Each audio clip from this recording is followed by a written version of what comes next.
out during the Olympics in the snow in summer. This is the same thing as 10,000 people in Vancouver.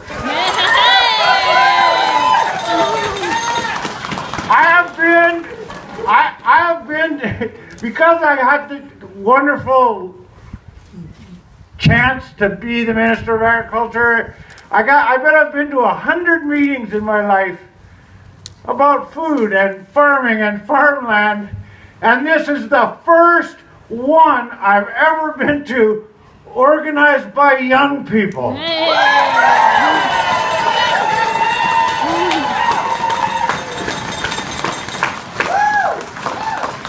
And that's really part of the message that I would like to give to council.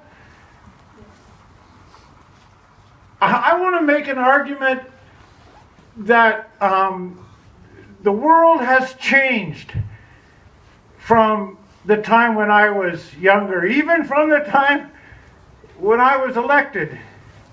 When I was young, or all my life, most of our lives, all people really cared about when they went to the store is it on sale?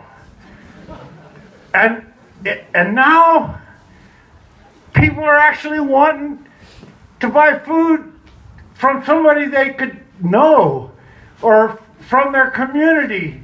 They're beginning to talk about what's in the food. They're beginning to be willing to pay the price of the production of the food. Yeah!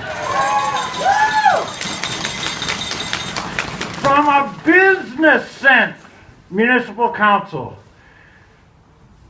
the communities that people are going to want to come and live in the future aren't those that are high-rises and sprawl. People are going to want to live in community where they can see the diversity of the production, where they can see the community produce food and work, and there's open space mixed in with houses. I remember, like I used to be when I was young, I was a regional district director, which is like being on council. And we all those people thought, oh, the agricultural land reserve, that's a problem. We gotta have more development in the land. And then 10 years ago, I visited the area around Courtney. The regional district around Courtney, Comox area, they figured out that the agricultural land reserve was an advertising opportunity.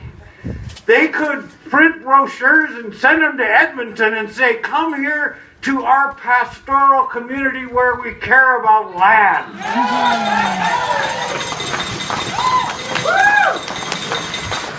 And you know what happened? Pure economic argument, not spiritual or any of that kind of stuff. I'm talking money. You know what? My kid, he flies airplanes for WestJet.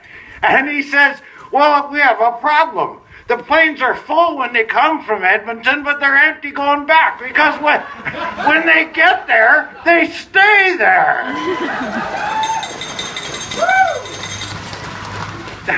This is...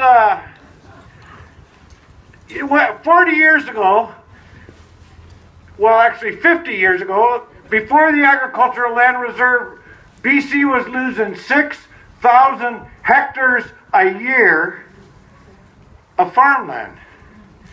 In the election of 1972, every single political party, Socrats, Conservatives, Liberals, New Democrats, every one of them had some kind of preservation of farmland in their platform. And today, the fact that the provincial government wants to mess with it, and council is talking about this land in your community, today we're actually come together in a different era where we have experienced 40 years of protection of food land, and now the people don't want to let it go. This is the...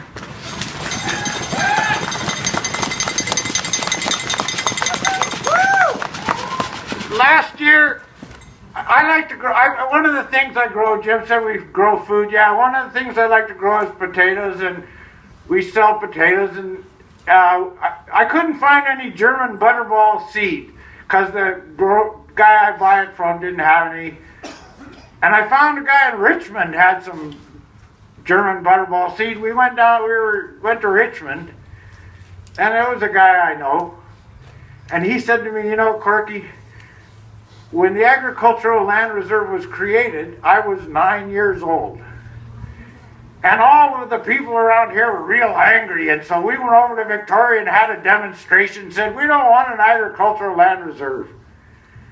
But now, we said, my dad's passed away, and I'm 50 years old, and I've been growing potatoes on that land ever since, because the law I demonstrated against has saved my family farm. I gotta stop now because I promised not